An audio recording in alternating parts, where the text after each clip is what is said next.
What if the person you trusted most had been deceiving you all along? And what if the one who helps you see the truth is the last person you'd expect? Chase had asked himself these questions more times than he could count. Late at night, when silence stretched too far and memories crept in like uninvited guests, he would replay the past, the laughter, the whispered promises, the moments when he truly believed that he and Maya were unbreakable. And then, the divorce, shattering everything in its wake. Now he sat alone in his dimly lit apartment, the weight of that past pressing against his chest. The walls, bare except for a few framed sketches from his architecture days, made the space feel temporary. Or maybe it was him who felt temporary, floating between who he used to be and who he was supposed to become. He swirled the glass of whiskey in his hand, staring at the amber liquid like it held answers. How did it all fall apart? And more importantly, was it really all his fault? Because that's what divorce does to a person. It makes you question everything. The moments you thought were real. The love you thought was unshakable. And worst of all, yourself. He had spent months blaming himself. Maybe if he had worked less. Maybe if he had been more affectionate. Maybe if he had just understood Maya's needs better. The maybes never stopped coming, gnawing at him like a slow poison. But tonight was different. Tonight, his phone rang, pulling him from his spiral of self-blame. An unfamiliar number flashed across the screen. He hesitated, then answered. Chase? He recognized the voice instantly. It was Elizabeth, Maya's mother. I shouldn't be calling you, she admitted, a tension in her voice. But there's something you need to know. The glass in his hand stilled. It's about Maya. The weight in his chest tightened. Chase sat across from Elizabeth in a small cafe, the smell of freshly brewed cappuccino doing little to calm the storm brewing inside him. He hadn't seen her since the divorce, and truthfully, he never expected to. Yet here she was, her hands wrapped around a ceramic mug, her fingers trembling slightly. I didn't know if I should tell you this, she said, her eyes darting toward the window as if searching for an escape.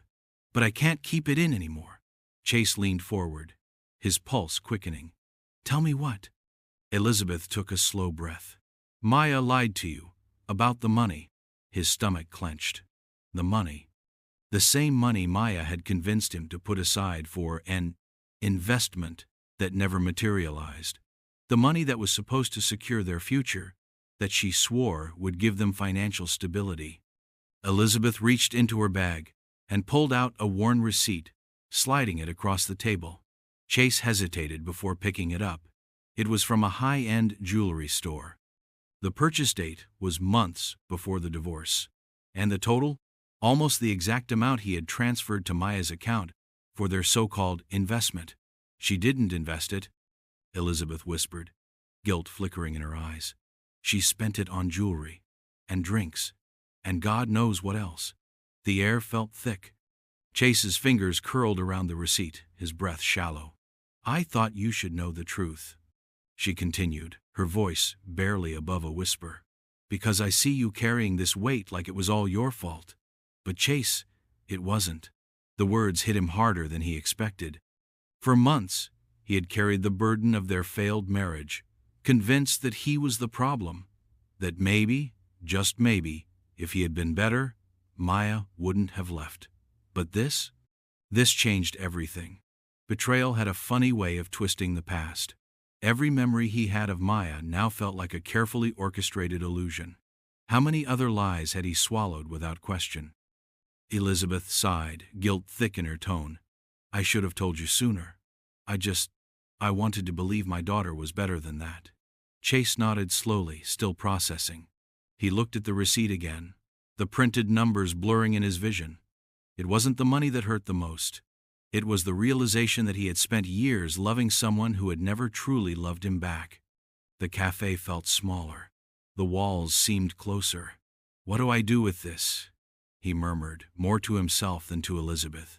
She reached across the table, resting a hand on his. You let it go, Chase. You stop carrying her sins like they're your own. Let it go. The words sounded simple. But could he? As he stared at the proof of Maya's deception, something inside him shifted. The self-blame, the guilt, the constant replay of the past. It wasn't his to bear anymore. But if he wasn't the villain of this story, then who was he? The receipt trembled in his fingers. This was only the beginning. The receipt felt heavier than it should have. Chase stared at it, his mind replaying every argument, every accusation Maya had thrown at him. "You're too controlling, Chase. You never trust me. You always make me feel like I have to prove something." And yet, here was the proof. Proof that it wasn't his paranoia. Proof that he hadn't imagined the betrayal. Proof that Maya had manipulated him into believing he was the problem. His fingers curled around the paper until it crumpled. He exhaled slowly, releasing some of the tension locked in his chest. But not all of it. Not yet. Elizabeth sipped her espresso, watching him carefully. "I don't expect you to forgive her, Chase," she said after a long pause. "I just don't want you to keep blaming yourself." Blame. That word had become a familiar weight on his shoulders.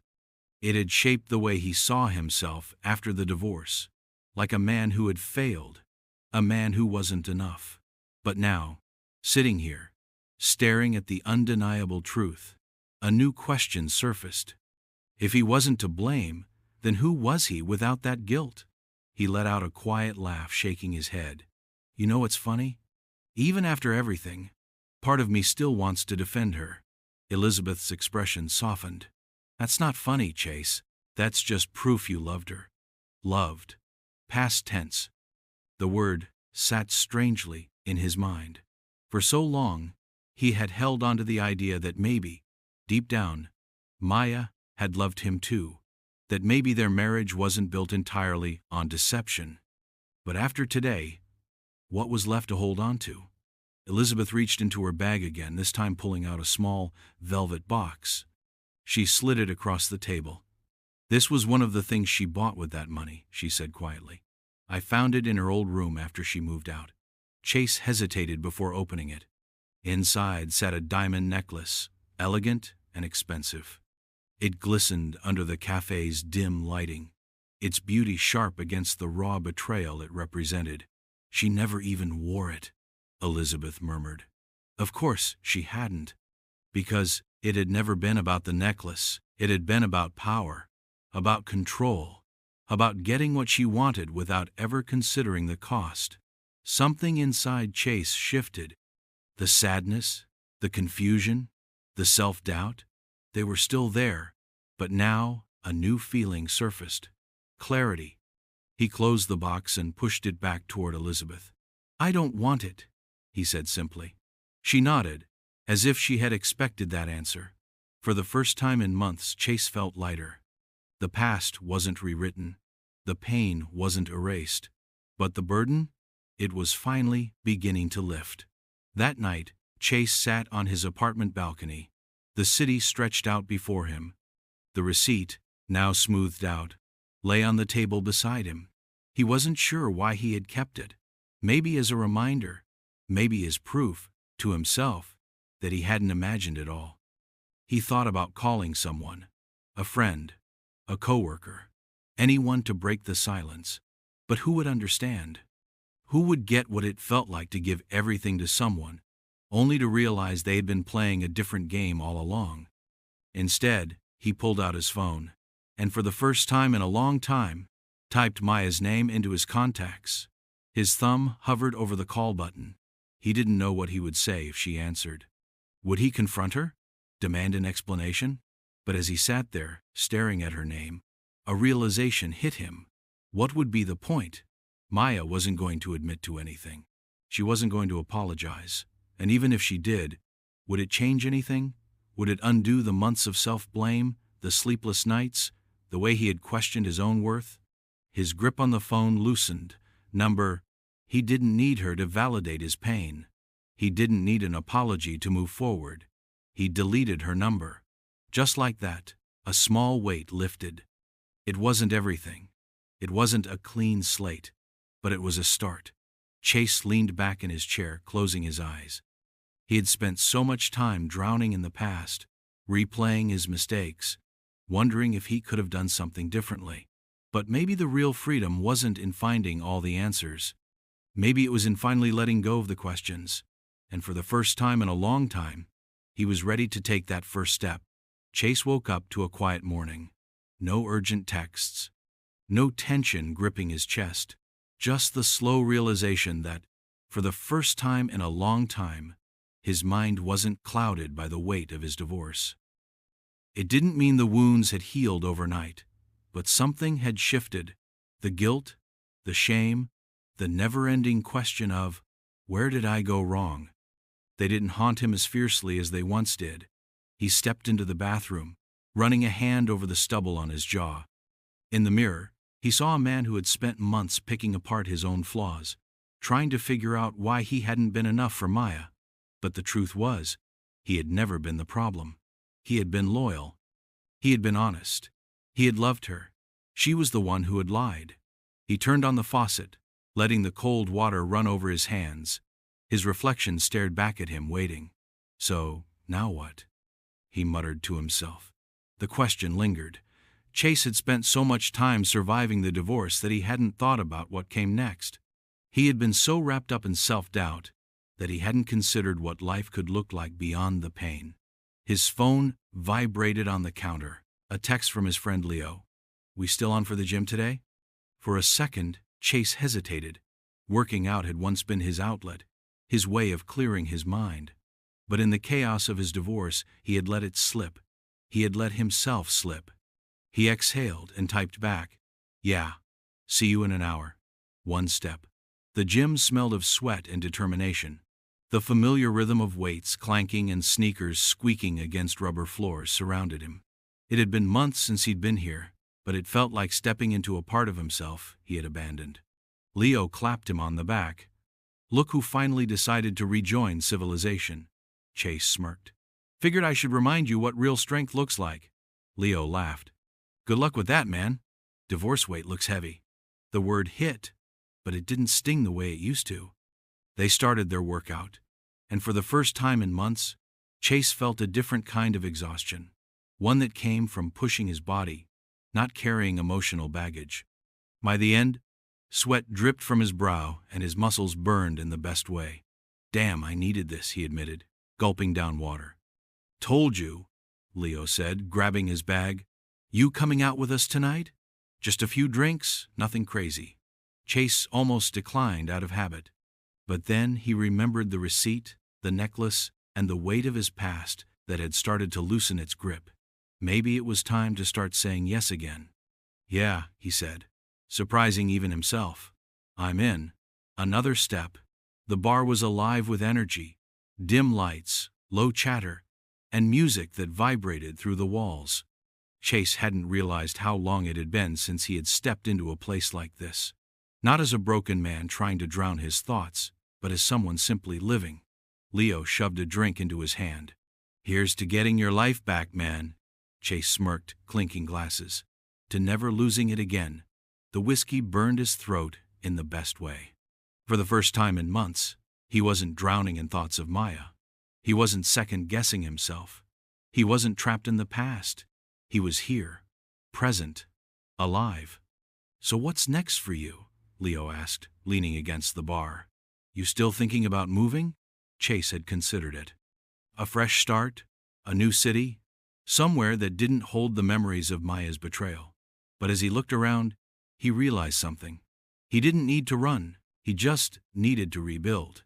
"Nah," he said. "I think I'm gonna stay. Fix what's broken. Build something better." Leo grinned.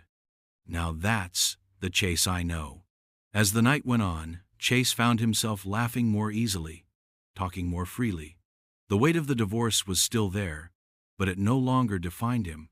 Then, something unexpected happened. A woman approached the bar beside him. Dark hair, confident stance, a presence that didn't demand attention but naturally drew it. She ordered her drink and glanced at Chase, offering a small smile. "You look like a man who just figured something out," she said. Chase chuckled. "Maybe I did." "Good." She lifted her glass. "To whatever comes next." He hesitated for only a moment before clinking his glass with hers. For the first time in a long time, he wasn't afraid of what came next. He was ready for it. The early morning light spilled through the blinds of Chase's apartment, casting long shadows across the hardwood floor. A quiet stillness filled the space, a kind of silence he had once feared but now welcomed. He sat on the couch, a cup of black coffee warming his hands, staring out the window at the city slowly waking up. A few months ago, mornings like this felt unbearable. The silence had been suffocating, his thoughts an inescapable loop of self-doubt and regret. But today, the quiet felt different. It felt like peace. He had spent so much time wrapped in the pain of his divorce, believing he had failed, believing he hadn't been enough. But the truth had set him free. The lies, the manipulation, the secrets, none of it had been his burden to carry. And now, for the first time in years, he no longer carried it. He picked up his phone and scrolled through old photos. Images of him and Maya from a different life, a life that no longer belonged to him. Their wedding day, vacations, date nights, all moments that had felt real once. But looking at them now, he didn't feel anger. He didn't feel sadness. He just felt nothing. And that was the most powerful feeling of all.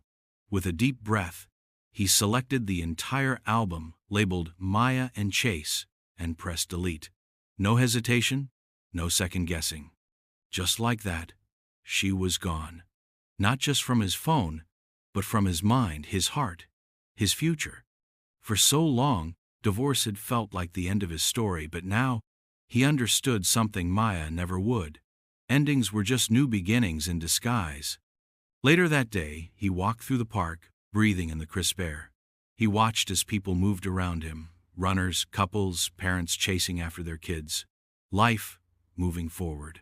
He thought about Elizabeth and the conversation that had shattered the illusion of his past marriage. In a way, he owed her, not for the truth itself, but for the permission it gave him to finally let go. He had spent too much time looking back, analyzing every moment, trying to pinpoint where things had gone wrong. But now, he realized, it didn't matter anymore. Maya's choices were hers. Her deception was hers. And his life? That was his. The weight of divorce no longer dragged behind him like a chain. It had taken time, but he had finally done what he thought was impossible. He had freed himself. That evening, he stood on his balcony, watching the sunset bleed across the sky. No regrets. No what-ifs. Just him. Whole. A gentle breeze swept through, carrying with it a quiet truth, one he had spent so long trying to find. The divorce wasn't the worst thing that had happened to him. It was the best thing that had ever happened to him, because it had given him back to himself. And that was a love he would never lose again.